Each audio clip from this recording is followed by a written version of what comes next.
Queridos, nós vamos dar continuidade à nossa revista da Escola Dominical. E hoje o tema é Servos Consagrados, que é a lição 7 da nossa revista. O texto base é o texto de Filipenses capítulo 2, do verso 19 ao verso 30. Então vamos ler inicialmente o texto base. Abra comigo aí sua Bíblia, Filipenses capítulo 2.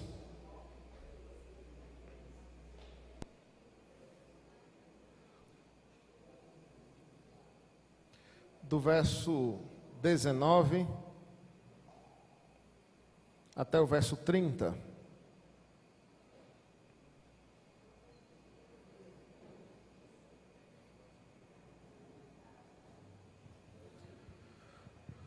Filipenses 2,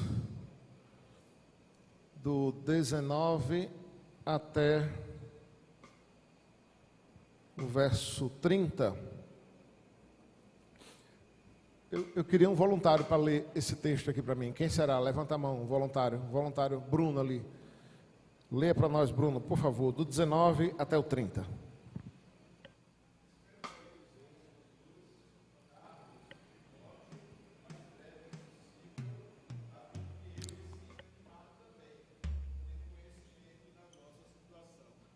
Porque a ninguém tenho de igual sentimento que, sinceramente,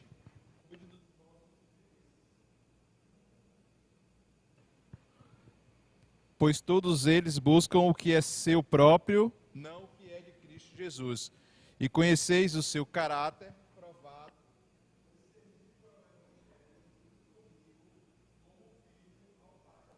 Este, com efeito, é quem espera enviar. Tão logo tenha eu visto a minha situação, e estou persuadido no Senhor, de que também eu mesmo brevemente irei.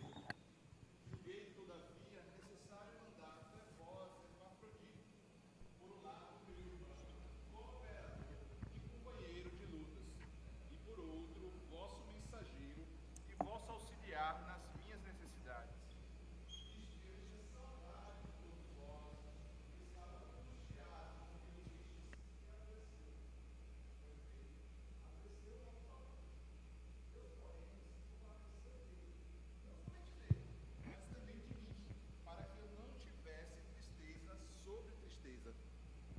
Por isso, tanto mais apresso em mandá-lo, para que, vendo, novamente vos alegreis, e eu tenha menos tristeza.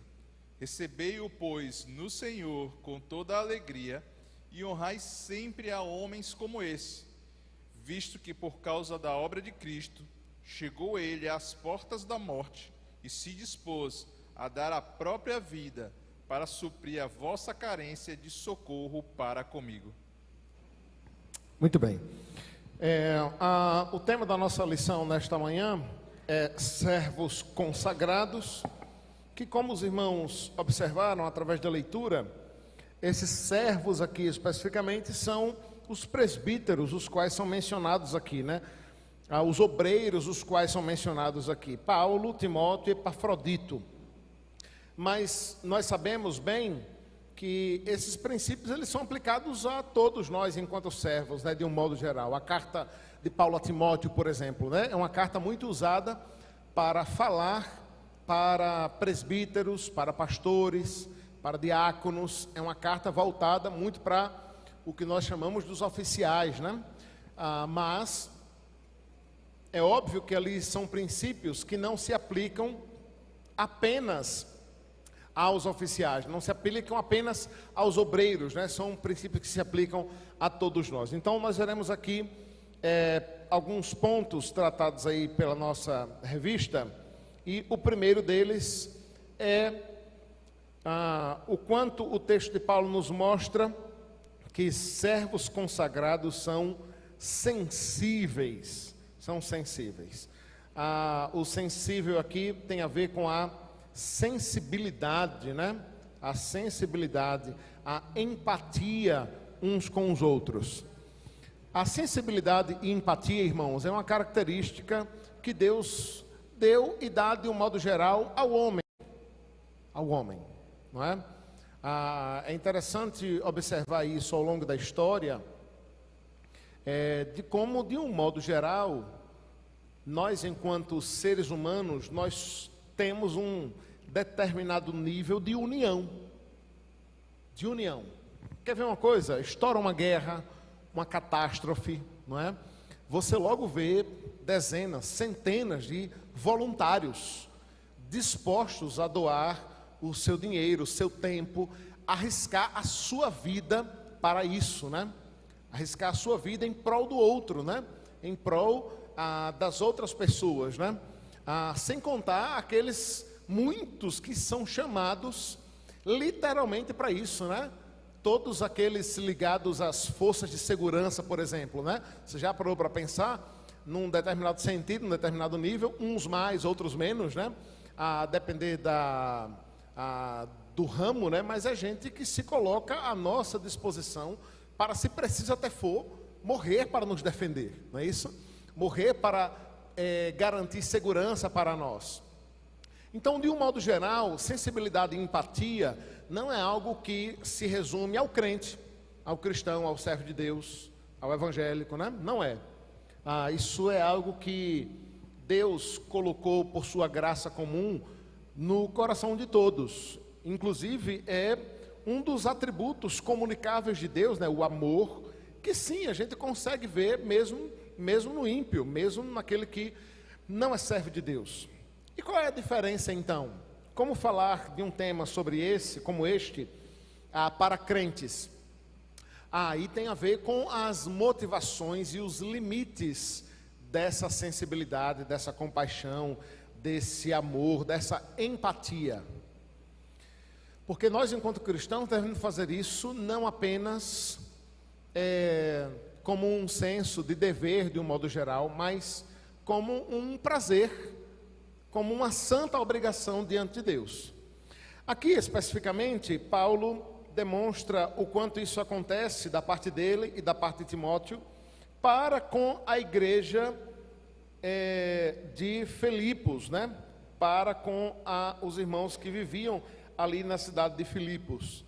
Então, ele diz assim, vá acompanhando aí comigo, no verso 19, diz Paulo: espero, porém, no Senhor mandar-vos Timóteo. Paulo poderia, aí se você não conhece o contexto aqui, né? Você pergunta, rapaz, isso aqui parece aquele negócio, né? Eis-me aqui, envia o outro, né? Eis-me aqui, Senhor, para te servir, envia Timóteo, né? Mas é porque o Paulo mesmo não poderia dizer, daqui a pouco chego aí, para ajudar-vos. E por que ele não podia dizer isso? Porque estava preso, né? Porque estava preso.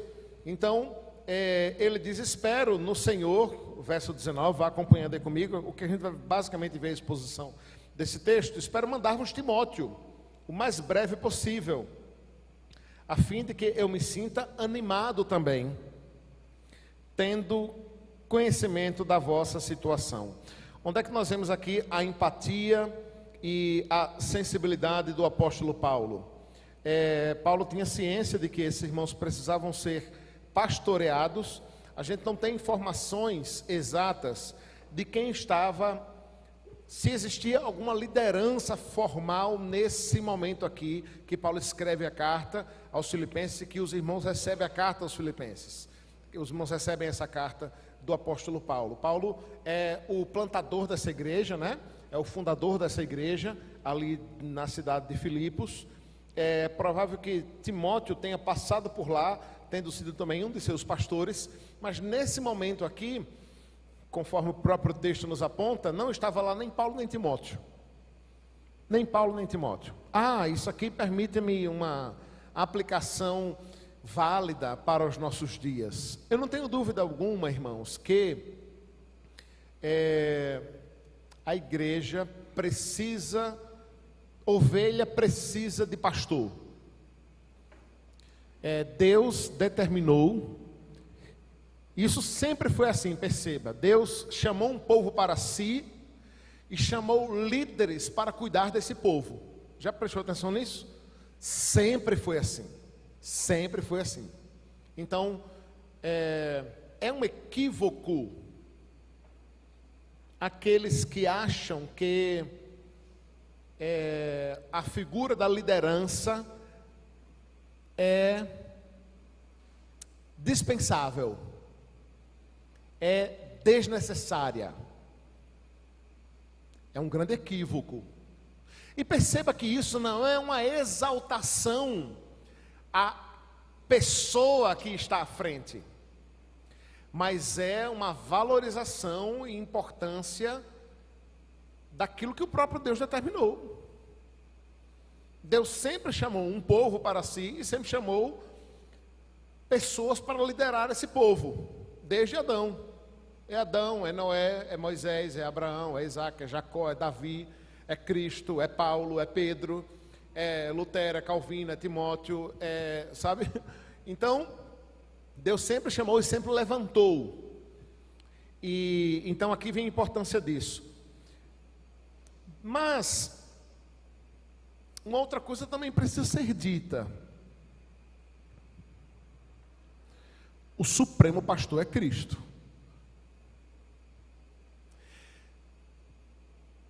Quem é, essencialmente falando, indispensável, é Ele. É Ele. É por isso que é muito estranho pensar que quando um pastor cai, a igreja cai junto. Ou o pastor entra de férias e a igreja entra de férias junto. Ou o pastor, não esse aqui, viu? Porque isso que eu estou dizendo, esse exemplo que eu estou dizendo aqui, acontece no Brasil afora. Acontece no Brasil afora. O pastor avisa que não vai estar na igreja no domingo que vem, um terço da igreja não aparece. Aí é uma visão equivocada, irmãos. Ou então acontece do tipo que, eu já contei isso aqui, não, eu vou repetir. O pastor comete dessas, né, de repetir a mesma história algumas vezes. É bom que grava.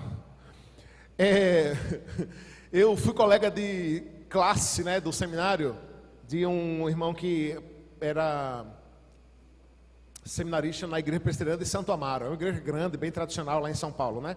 Que foi pastoreada durante um tempo pelo reverendo Augusto Nicodemos. E na época que ele estava no seminário, ele ficava numa casinha que ficava dentro da igreja, né? E disse que era muito comum no domingo, à tarde, as pessoas ligarem para lá, ele atendia, alô, tudo bem? É da igreja presbiteriana Fantal, eu estou ligando para saber se o reverendo Augusto Nicodemos vai pregar hoje à noite. Não é? Vai pregar hoje à noite. Por que a pessoa liga querendo saber quem vai pregar? Por quê? Para decidir se vai ou não vai. Para decidir se o pregador vale a pena ir. Entendeu? Irmãos, isso aqui nem precisa gastar muito tempo falando, né?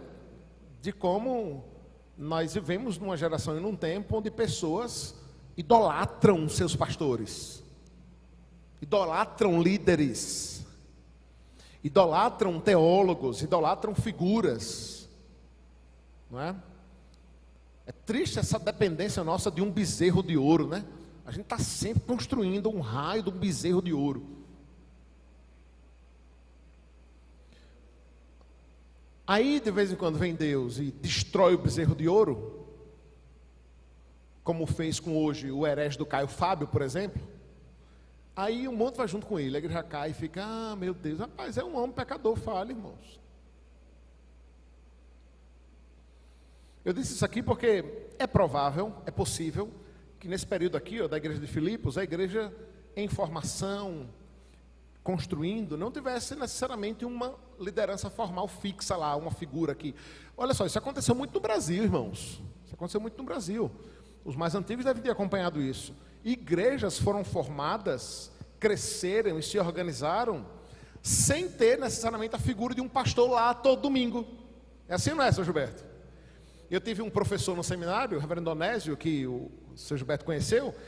Ele chegou uma época que ele pastoreava 9 igrejas. 9. Ele era pastor das 9. Aparecia lá o quê? Uma vez a cada 2 meses, a cavalo, para poder dar ceia aos irmãos. E no resto do dia, a igreja ia embora, irmãos. A igreja funciona, a igreja acontece. A igreja toca. Eu, por exemplo, enquanto pastor, eu gosto de saber de tudo, estar em tudo, participar de tudo.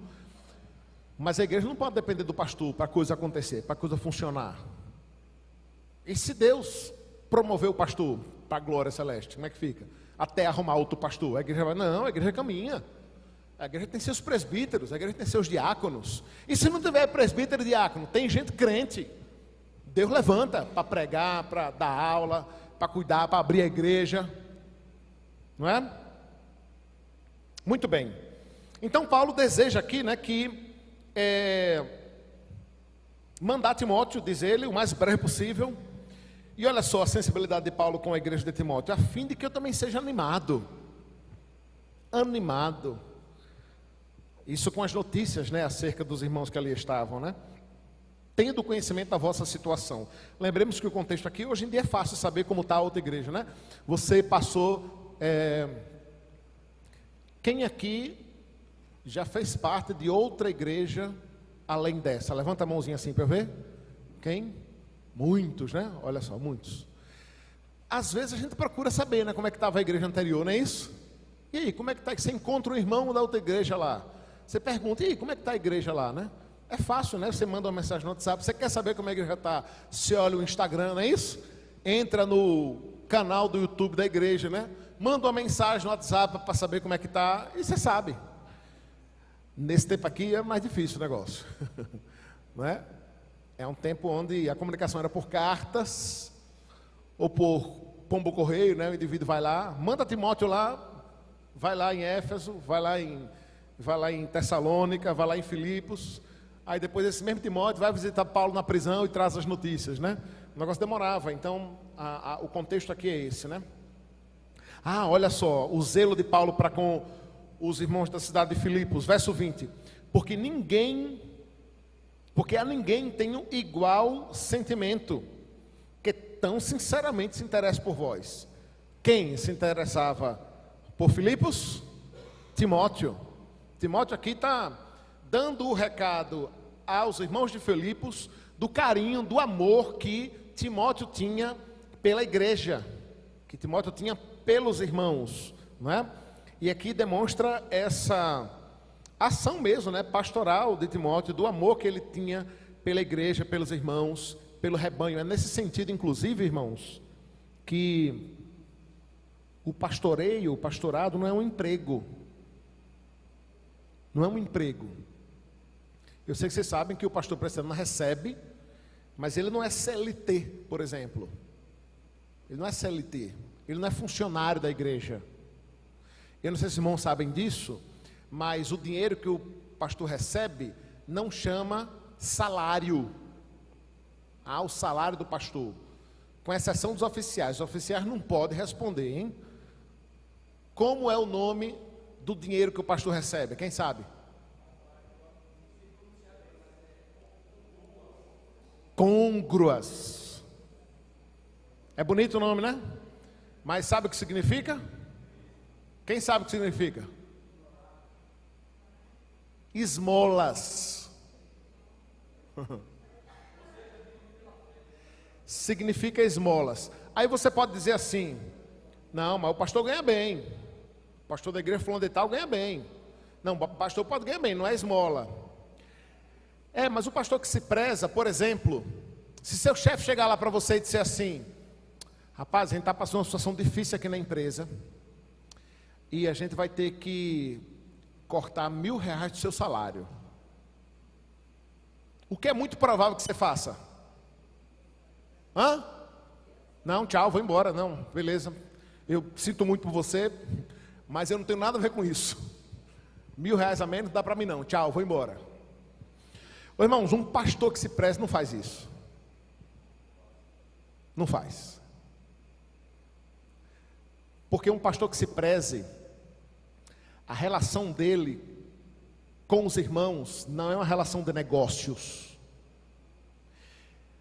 As ovelhas não são funcionários, não são clientes. A relação é uma relação de amor, de entrega, de sacrifício.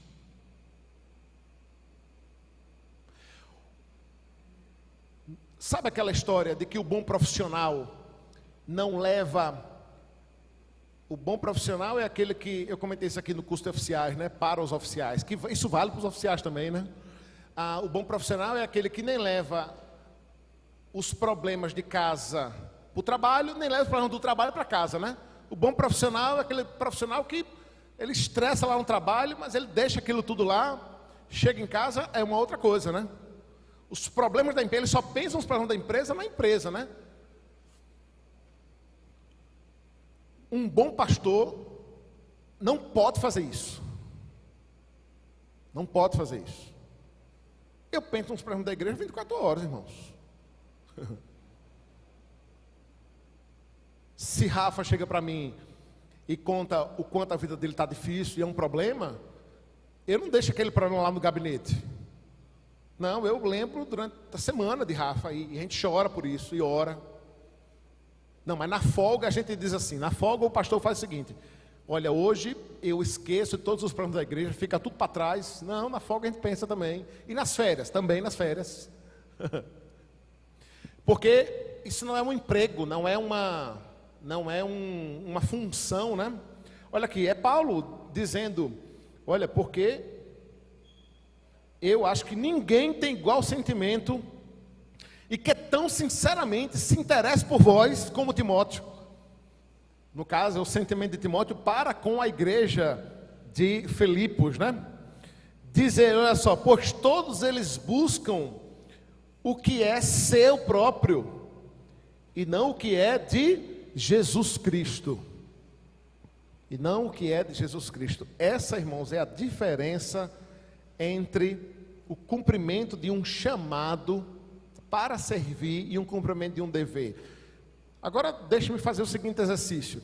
Porque esse sentimento que eu disse aqui, que o pastor tem para com a igreja e para com as ovelhas, você sabe que isso é o mesmo sentimento que você precisa ter também em relação à igreja e os irmãos, diante daquilo que você se propõe a fazer, né? É esse o sentimento que você precisa ter diante da ação de lançar a mão no arado, de servir ao Senhor, através do serviço dos irmãos, através de servir uns aos outros. O trabalho que nós desenvolvemos aqui, e nós trabalhamos muito, né? E trabalhamos muito, todos aqueles que trabalham, se envolvem em departamentos, em ministérios, em cargos, sabe o quanto é um negócio trabalhoso, né? Mas a diferença é que nós fazemos isso e devemos fazer isso com amor, com dedicação, com empenho e buscando não o nosso próprio interesse, olha só, mas o do outro, né? Essa a lição que esse texto nos deixa acerca da atitude de Timóteo, né, para com a igreja. Em primeiro lugar, servos consagrados são sensíveis. Servos consagrados têm também caráter. Caráter aqui, irmãos. Alguém sabe aí o que é caráter? Caráter. O que significa caráter?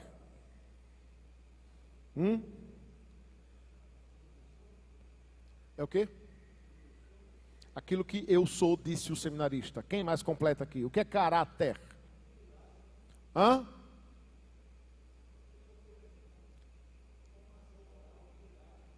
Ter dignidade, né? Tem uma formação moral ilibada. Olha só, o caráter lá no grego, irmãos, que interessante, olha só, tem a ver com a ideia de alguém que foi provado e passou na prova.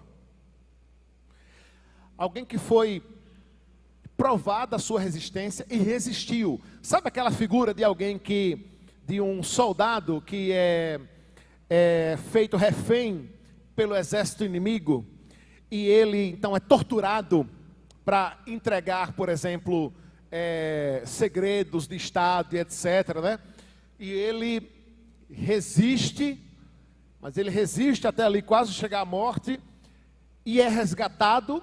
Mas ele não é apenas resgatado, ele é resgatado e sai ileso, de modo fiel. Ele permaneceu fiel, não entregou seu país, não abriu a boca, né?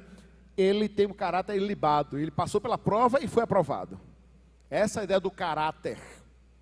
É de alguém que, sendo provado, será aprovado. É esse a característica do servo, né? de caráter provado, né? É o termo que Paulo vai utilizar aqui no verso 22. E conhecereis seu caráter provado. Paulo está falando de quem, irmãos, aqui? E conhecereis seu caráter provado? Timóteo, muito bem, só para saber se vocês estão ligados aí. Então Paulo está dizendo, olha, eu quero enviar Timóteo. Timóteo ama vocês, rapaz. Timóteo quer muito estar com vocês. E olha, eu vou dizer, é alguém que pensa em vocês o tempo todo, tem um grande sentimento, um grande carinho por vocês. E alguém de caráter provado. Aí cabe a pergunta de aplicação a nós aqui, né? Será que alguém pode olhar para nós, para mim, para você e dizer assim, rapaz, pode chamar fulano, pode contratar, pode contar com ele, porque fulano de tal é alguém de caráter aprovado. Caráter aprovado. Assim era Timóteo, né? Diz o texto na continuação do verso 22, que ele é alguém que serviu o evangelho junto comigo, como um filho ao pai, né? Acho que todos sabem, né, dessa relação muito próxima que havia entre Paulo e Timóteo. E aqui vai uma informação e um pedido para que os irmãos orem. Acho que todos os irmãos aqui conhecem muitos pastores, né? Pastores que passaram por aqui, pastores que passaram por sua vida, né? Deixa eu lhe dizer uma informação e fazer um pedido de oração a você. De um modo geral, o ministério pastoral é um ministério solitário. Solitário. Porque todos querem, e é natural que seja assim, ter o pastor como pastor. Mas nem todos querem ter o pastor como um amigo. Irmãos, deixa eu deixar uma coisa aqui claro. Tem algumas coisas que pode parecer meio constrangedor de ensinar, porque parece que o pastor está puxando sardinha para o lado dele, né? Mas não é não. E o ponto é, se não for o pastor mesmo que ensinar, quem é que vai ensinar? É como você conversar com seu marido ou com sua esposa, que ela tem que ter demonstração de amor e de carinho. Seria importante que você não precisasse dizer, mas se você não disser, quem é que vai dizer? Não é? Então é você mesmo que tem que dizer. Então, eu não estou chorando pitanga aqui não, tá? Mas é bom dizer isso para que os irmãos saibam disso. Muitos pastores, irmãos, são sozinhos. São sozinhos. Muitos pastores não aprendem essa lição aqui de Paulo e Timóteo. Paulo tinha um amigo, um colega de ministério, e Timóteo também tinha um. E os dois tinham um ao outro. Então, só para você dizer que eu não estou chorando das pitangas, eu, graças a Deus, eu tenho pelo menos uns 3 amigos ou 4 que, se eu ligar e eles tiverem condições, é capaz de eu dizer assim, rapaz, estou precisando de você, vem aqui agora. Pega o avião, pega o carro e vem.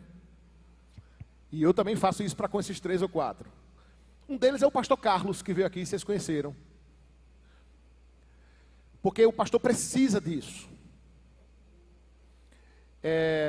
E o pedido de oração então ore por pastores, sabe, pastores que você conhece.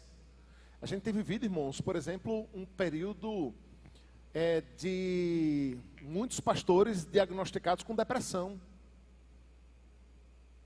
Com depressão. Pastor? Então lembre de orar pelos pastores que vocês conhecem. Orem. E tendo oportunidade, tendo espaço, encoraje para que ele tenha amigos, para que ele não caminhe sozinho, sabe? Porque se a Escritura diz que não é bom que o homem esteja só, isso vale para o pastor também, né? Diga, Jorge.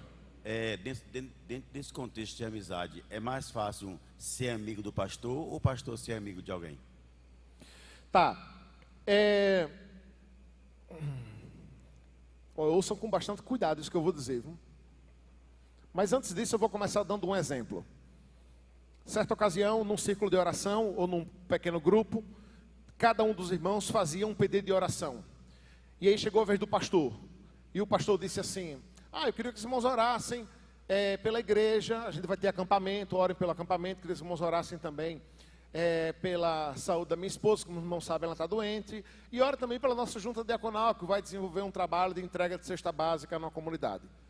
Então alguém disse, pastor, não, ô pastor, faz um pedido de verdade. O pastor sempre pede, né? Ora pela igreja, ora pelo departamento, faça um pedido de verdade aí, pastor. Aí o pastor disse, tá bom. Então eu quero que os irmãos orem para que minha sogra vá embora lá de casa. Porque ela está lá em casa já tem 2 meses e eu não aguento mais e o negócio está difícil. Então alguém sussurrou de canto de boca, mas pastor, como é que o senhor faz isso com sua sogra? E o pastor concluiu que a igreja não está preparada para ouvir os pedidos de oração do pastor. Por quê? Porque de um modo geral, não é só essa não. A igreja quer um super-homem. A igreja quer um cara impecável, ilibado, inerrante. Então,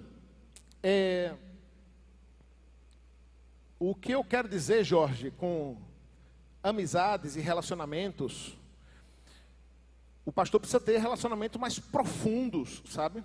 Eu acho que no mundo ideal, o pastor pode e deve encontrar isso no conselho da igreja, até porque boa parte dos problemas do pastor vai ter relação com a igreja, e se existe alguém que ele pode e deve desabafar, são os presbíteros, é o conselho da igreja. Inclusive vai tratar de determinados assuntos, lidar com determinados problemas que não é do conhecimento da igreja muitas vezes. Mas o ideal é que aconteça isso aqui, ó, que está acontecendo entre Paulo e Timóteo. É que ele tem outros pastores, é que ele tem outros conselheiros. O pastor precisa ser pastoreado também, né? O pastor precisa ter alguém que puxa a orelha dele, que diga, rapaz, o caminho não é esse aqui não, vá por aqui. Entendeu? E de um modo geral, isso tem acontecido entre pastores, né? Então, é isso que acontece. E não é que o nível de amizade do pastor com os irmãos da igreja não é um nível profundo, mas é diferente, sabe?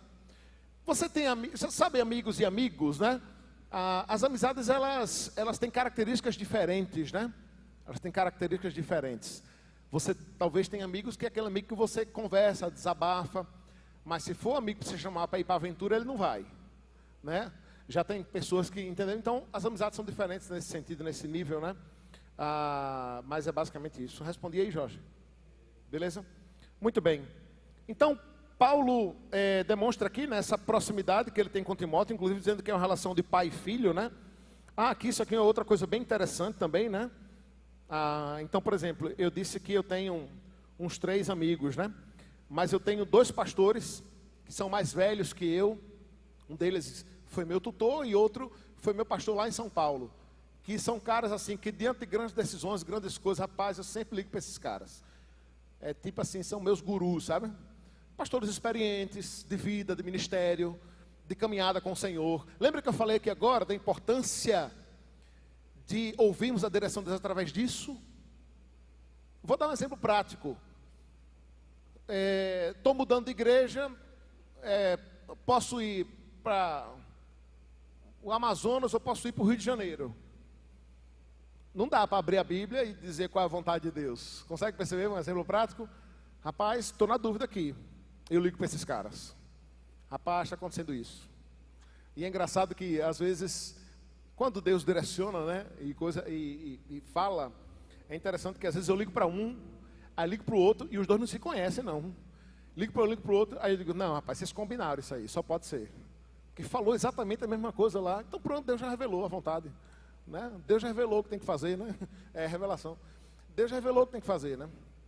Muito bem. Servos consagrados, em segundo lugar, tem caráter, né? Tem caráter. Isso aqui é o que deve apontar para todos nós. Em terceiro lugar, o texto nos mostra, no verso 23 e verso 28, que servos sagrados são disponíveis. Disponíveis.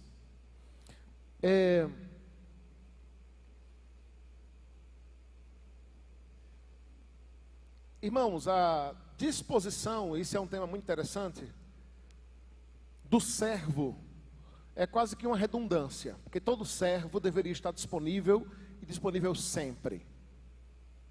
Disponível sempre. Mas é muito comum na igreja de um modo geral, só alguns poucos estarem disponíveis a servir. É por isso que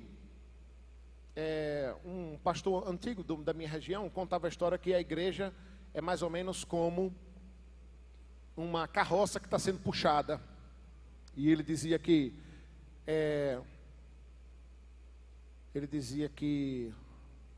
60% da igreja está em cima da carroça, sendo levado.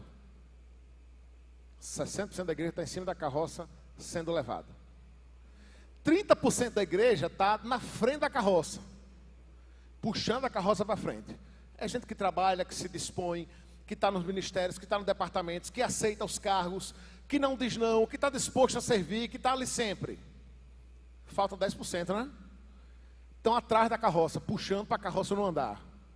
É gente que reclama, que bota defeito, que não serve, que não aparece, que não... Entendeu? E é mais ou menos assim mesmo. Só que é o seguinte, dentro desses 30% que está lá na frente serve, você ainda tem meio que um grupo de elite. Porque na igreja também acontece o seguinte, né? Tem a pessoa que trabalha no som, e tem gente que está disponível para trabalhar numa determinada área, em outra área, e eu não quero citar aqui para não parecer indireto, e não é, né? Ó, pastor, se for para chamar para trabalhar com tal coisa, pode contar comigo. E tem gente que está disponível a fazer. Fazer o quê? Fazer o quê? O que for preciso fazer. Fazer o que for preciso fazer. Sabe? Esse é o servo. Aliás, eu acho que esse é o nível de servidão o qual nós deveríamos estar prontos, irmãos. Está pronto para servir. De vez em quando eu ouço uma história do tipo, não aqui necessariamente, mas de vez em quando eu história do tipo, rapaz, eu tenho que descobrir qual é o meu ministério. Qual é o meu ministério? Já ouviram essa história? O que Deus está me chamando para fazer. Tem curso, inclusive, dentro da igreja, isso aí. Qual é o meu ministério? Eu não estou dizendo, irmãos, vejam, eu não estou dizendo que nós não tenhamos habilidades mais em umas coisas do que outras. Não estou dizendo isso, né? É claro, é nítido que alguns irmãos têm muita habilidade com questões culinárias, outros com trabalhos manuais, outros com trabalhos intelectuais. Isso é inegável, isso acontece, tá? Isso acontece. Mas, irmãos, essencialmente falando, deixa eu lhe dizer para o que Deus chamou o crente. Deus chamou o crente para servir. Para servir. O crente disponível é o crente que faz o que tem para fazer. Ele faz o que tem que ser feito. Principalmente se Deus não levantou alguém especializado na área para ir lá fazer, sabe? Então precisa pintar, ele está aqui. Precisa cozinhar, ele vem. Precisa entregar a folheta, ele está aqui. Precisa tocar, ele aprende 4 notinhas e vem. Eu já vi muitos casos, irmãos, por exemplo, na música, por exemplo, de irmãos que não são músicos, nem pretendem ser, mas que lá na infância aprenderam 4 notinhas no violão. E na igreja que ele está, não tem ninguém que toque violão. Quem é que tem que ir tocar? Esses irmãos que sabem as 4 notinhas. Ah, não, mas Deus não me chamou. Eu não tenho dúvida alguma, não. Pode ser que amanhã Deus levante alguém que toque. Mas enquanto isso, é você mesmo que Deus está chamando. Você não sabe? Sabe? Então vai lá. É a disposição em servir, irmãos. O problema que muitas vezes nos impede de servir, de estar disponíveis, é que a gente fica fazendo comparação, né? A gente quer ser o expert. Não. Vai, se dispõe a fazer, aprende. Não é? Aprende. A igreja é uma grande escola nesse sentido. A disposição para fazer o que for preciso. Epafrodito, por exemplo, se tornou alguém disponível no reino, como um mensageiro, como um cuidador, como um cooperador, porque precisava. Olha só, a continuação no verso 23 diz assim: a este, portanto, espero enviar, tão logo que me tenha, que tão logo que a este, portanto, espero enviar, tão logo tenha eu visto a minha situação. Diz o verso 24: e estou persuadido no Senhor, de que também eu mesmo brevemente irei. Julguei contudo necessário mandar até vós Epafrodito, meu irmão, e diz o texto, cooperador e companheiro de lutas, e vosso mensageiro, para me assistir nas minhas necessidades, visto que ele tinha saudades de vós, Epafrodito também, e estava angustiado, porque ouvistes que ele adoeceu, com efeito, adoeceu mortalmente, mas Deus, porém, se compadeceu dele, e não somente dele, mas também de mim, para que eu não tivesse tristeza sobre tristeza. Por isso, tanto mais, me apresso em enviá-lo, para que, vendo-o novamente, vos regozijeis, e eu tenha menos tristeza. Isso aqui faz cair a casa do teólogo da prosperidade, né? E do triunfalista, né? Paulo dizendo que ele, se Epafrodito morresse, ele ia ter tristeza sobre tristeza, e como Epafrodito não morreu, a tristeza dele vai ser menor, ainda vai ter, a tristeza vai estar lá ainda, mas vai ser menor, né? Então aqui Paulo mostra essa disposição em servir, né? Não apenas dele, mas dos obreiros, de Timóteo, de Epafrodito, que sempre se colocou à disposição, também demonstrando aqui o seu amor, o seu carinho pela igreja, diante dos sofrimentos, e mesmo diante dos sofrimentos, se colocando disponível ao trabalho do Senhor, à obra do Senhor. O nosso terceiro ponto é que o servo consagrado, ele é alguém disponível a servir, útil no trabalho e na casa do Senhor, na obra do Senhor. Entendendo, inclusive, irmãos, permita-me fazer uma última aplicação diante desse ponto aqui, que o modo ordinário pelo qual Deus decidiu agir e fazer as coisas na igreja, a sua obra, o trabalho, é através das pessoas. Eu conversava isso com o conselho, diante de algo que discutíamos, e eu dizia ao conselho que conversávamos ali acerca do modo como Deus decide agir, né? Muitas vezes chegam algumas demandas de algo que a gente podia fazer enquanto igreja e não fazemos ainda, ou não estamos fazendo. E a minha resposta é sempre a mesma: olha, não fizemos por dois motivos, essencialmente um, mas que pode ser dito em dois. Não foi feito porque não foi a vontade de Deus ainda. Não foi a vontade de Deus. Mas não é que não foi só a vontade de Deus, não foi a vontade das pessoas também. Porque Deus se utiliza de pessoas para isso, certo? Então vamos dar um exemplo hipotético. Pastor, por que nós não temos uma escola de música aqui na igreja? Seria uma bênção, não é? Ter uma escola de música na igreja, né? Eu particularmente tenho esse desejo. Rapaz, que não foi a vontade de Deus ainda. Não, mas não é porque não foi só a vontade de Deus, é porque não foi a vontade das pessoas também. Porque se surgir hoje, um exemplo prático, se surgir hoje, uma pessoa, basta uma pessoa, e dizer assim: pastor, vamos fazer uma escola de música na igreja? Eu vou dizer: vamos. E a segunda coisa que eu vou dizer é: você toma a frente para fazer? Se a pessoa disser assim: toma, pastor, na verdade eu já trouxe o projeto, está aqui, ó. A gente vai fazer assim, assim, assado. Vamos falar com o conselho, a igreja precisa entrar com tanta, não sei o quê.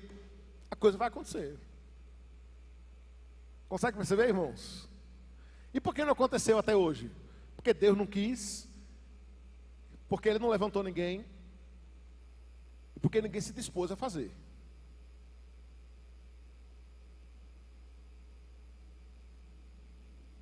Alguém já disse: pastor, por que a gente não faz isso, aquilo, outro, lá no nosso canal do YouTube? Seria tão legal fazer. Mas por que não tem quem faça? Porque não tem quem faça. E eu entendo, irmãos, que essas coisas acontecem. Houve uma época que eu, enquanto pastor, ficava chateado com isso, sabe? Diante das coisas que poderiam ser feitas, que tem para fazer e que não são feitas. Aí eu me apego ao primeiro ponto: olha, não foi a vontade de Deus, não foi a vontade do Senhor. E quando for a vontade do Senhor, vai acontecer, não tenho dúvida alguma. E Ele vai levantar a gente disponível para servir, para fazer. Servos consagrados são disponíveis. Em último lugar, o texto nos mostra que servos consagrados também são corajosos. Corajosos. Biblicamente falando, não só biblicamente falando, né? Mas isso também se aplica à Escritura, né? O que é o contrário do medo? Já entreguei a resposta, né? Oh, pega. Vocês não ouviram, não, tá?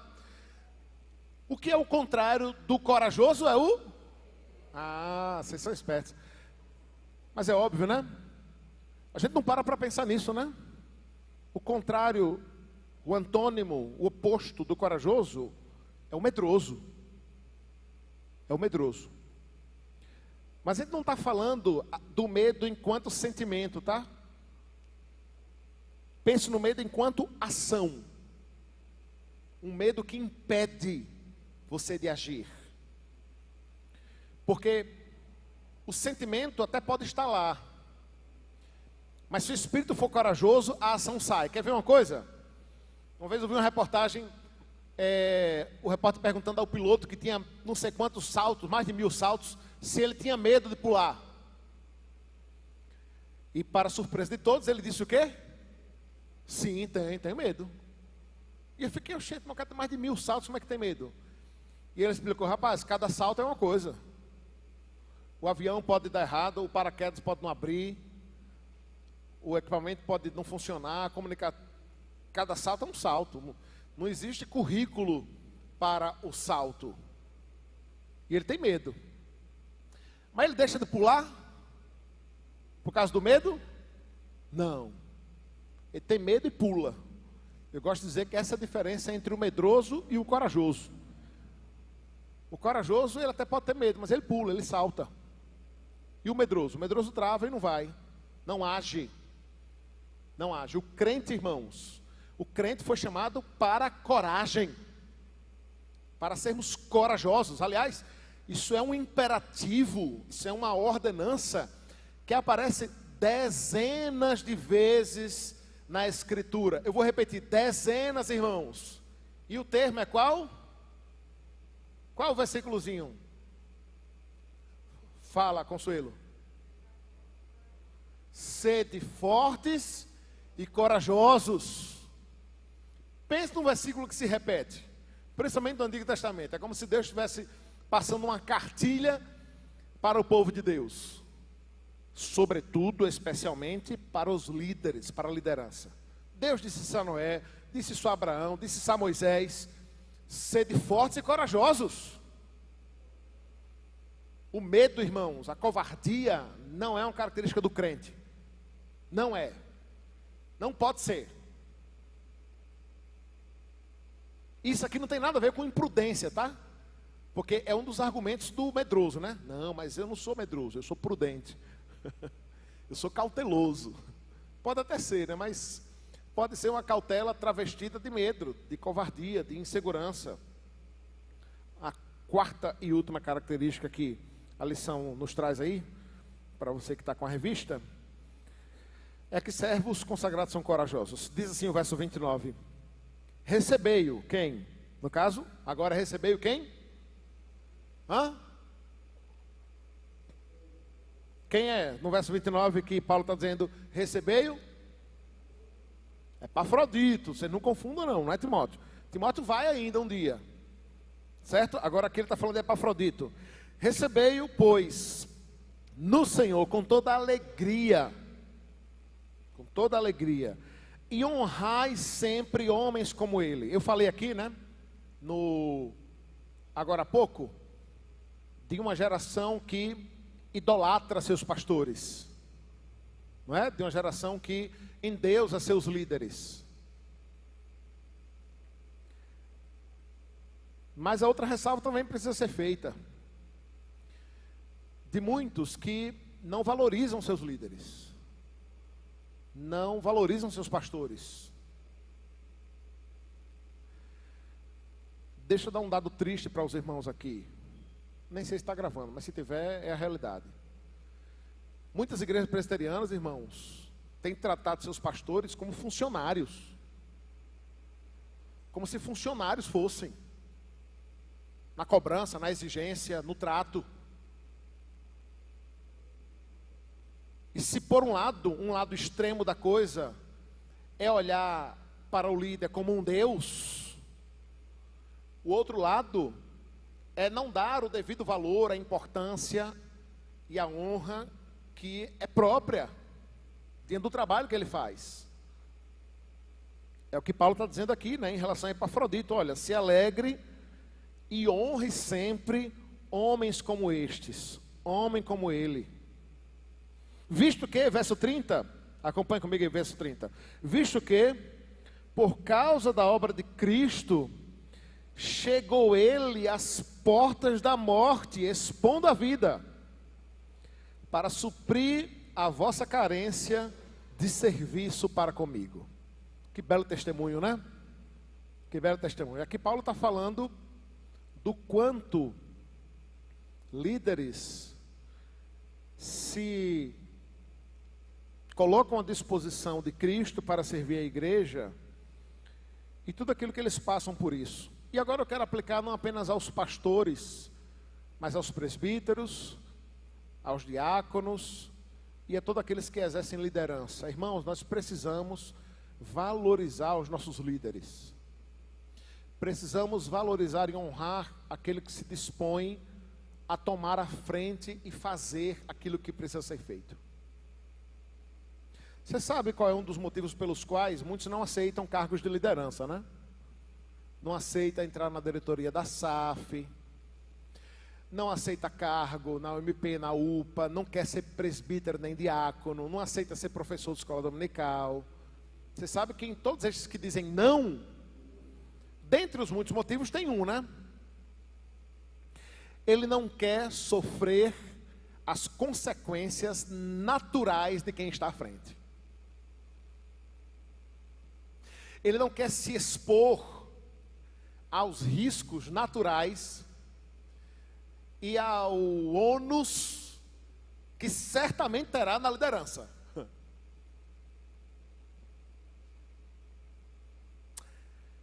Aí, com muito amor e carinho,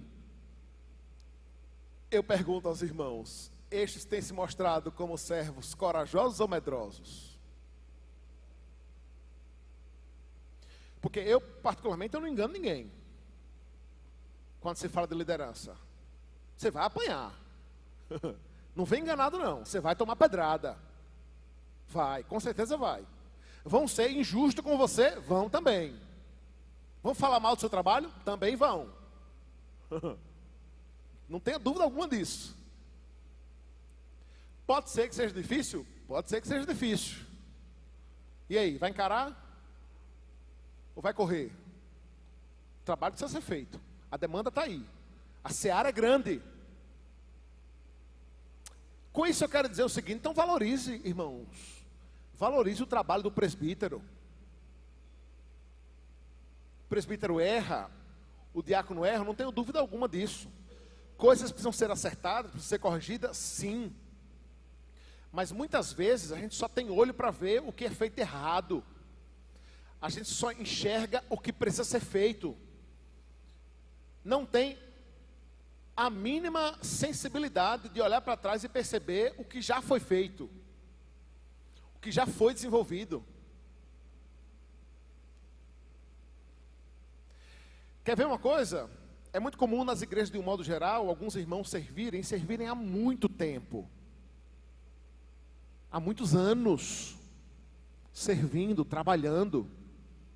E se por um lado, irmãos, eu digo e enfatizo aqui, os irmãos sabem disso, o quanto a gente não deve esperar reconhecimento de ninguém, o quanto esperar, querer, ficar chateado, porque não recebeu glória, nem com reconhecimento, nem honra, é um erro daquele que espera.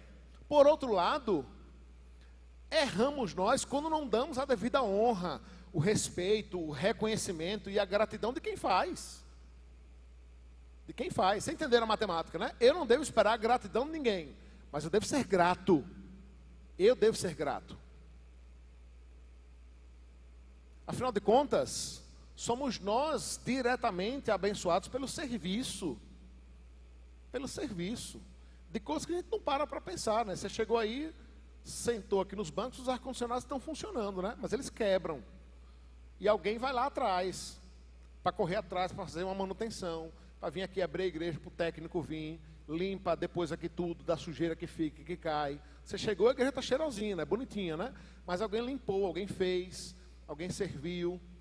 Você chega e tudo acontece na devida ordem aqui no culto, né? Mas teve gente que se preparou, ensaiou, estudou, treinou, brigou durante a semana no ensaio, na preparação, luta, dificuldade, tribulação. Olha só que bonito Paulo diz. Veja, perceba, irmãos, que aqui Paulo não está dizendo assim, ó, então dê honra, glória e louvor a Epafrodito. Ora, Paulo sabe que a glória é do Senhor. Mas o fato da glória ser de Deus não exclui a importância de eu dizer assim, ô irmão, muito obrigado, viu? Pelo que você fez. Louvado seja Deus por sua vida, pelo serviço. Olha, continue assim, foi uma bênção. Olha, rapaz, pastor, eu não sou muito de fazer elogio, não. Então ore. Mas olha só, a gente podia fazer mais propaganda das nossas orações. Fica essa dica aí para você. Faça mais propaganda das suas orações. Deixa eu dizer uma coisa. Quando você orar por alguém, diga a esse alguém que você orou por ele. É uma coisa que a gente faz pouco às vezes, né? Mas você gosta quando alguém chega assim para você dizer, rapaz, ontem acordei umas 3 horas da manhã e estava meio sem sono e orei por você, Clícia. Lembrei de você, irmã Clícia, e orei por você. Quem não gosta de ouvir um negócio desse, né? Principalmente se nessa semana a irmã Clícia estiver passando por uma dificuldade, uma tribulação, uma luta. Rapaz, isso é um negócio que vem como uma água refrescante para trazer refrigério para as nossas almas. Não é? Faça isso com quem serve, faça isso com quem lidera, com quem está à frente, com o presbítero, com o diácono, com o professor da escola dominical, com o presidente da SAF, com o tesoureiro da igreja, sabe? Recebei-o no Senhor, diz o verso 29. Faça isso com toda alegria e honra. Sempre honre, sempre homens como estes. E por que honrar sempre homens como estes? Porque é gente que está disposta a servir, a sofrer, a padecer e a passar por todo tipo de intempéries, se possível for, até chegar às portas da morte, como diz Paulo aqui, que Epafrodito faz, expondo a vida, verso 30, para suprir a vossa carência de serviço para comigo. Então, irmãos, esse texto nos conclama a sensibilidade. Precisamos ser sensíveis ao reino de Deus. A gente está encerrando mais um ano. Em breve eu devo divulgar para os irmãos aqui e apresentar um mapa, eu pretendo fazer isso, de todos os departamentos da igreja os quais nós temos, para que os irmãos voluntariamente que queiram servir, se disponham a servir. Dia 31 para o dia 1º é só um dia a mais. Né? Nós não somos místicos de achar que tem algo de especial acontece nessa virada. Contudo, geralmente é um tempo que a gente usa, né, para repensar, tomar novas decisões, né, mudar. Esteja mais disposto a servir, seja sensível às necessidades da sua igreja. Tenha uma vida de caráter moldado, provado e aprovado pelo Evangelho. Tenha essa disposição e esteja sempre pronto a servir, fazer o que precisa ser feito e faça isso com coragem. É preciso ter coragem, de fato, para servir ao Senhor. Aqui, essa coragem é exaltada através da vida de Epafrodito, né, que não temia nem mesmo por sua vida, assim como Paulo também, assim como Timóteo, se preciso fosse, para servir os irmãos e a igreja de Cristo. Perguntas, dúvidas, contribuições, choros, lamentações? Não? Vamos ficar de pé, vamos orar? Encerrando assim o nosso tempo aqui.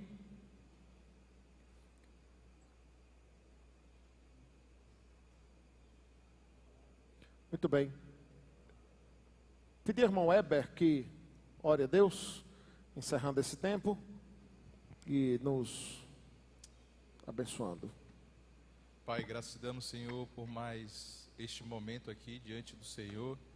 Obrigado, Pai, porque as tuas palavras, ó Pai, foram foram ditas através do teu servo, e que elas possam encontrar guarida em nosso coração, e que estejamos dispostos todos os dias a te servir, que a nossa mente, o nosso coração, ó Deus, sempre estejam movidos, ó Deus, pela oportunidade de te louvar, de te engrandecer o nome, ó Pai, e que em todas as coisas que façamos, ó Deus, façamos unicamente para o louvor da tua glória. Usa-nos, ó Pai, dispõe-nos, ó Deus, para que a tua obra cresça e que nós diminuamos cada dia, ó Pai. É o que te rogamos, no nome de Jesus. Amém. Amém. Deus abençoe, irmãos. Vão em paz. Um bom dia do Senhor a todos.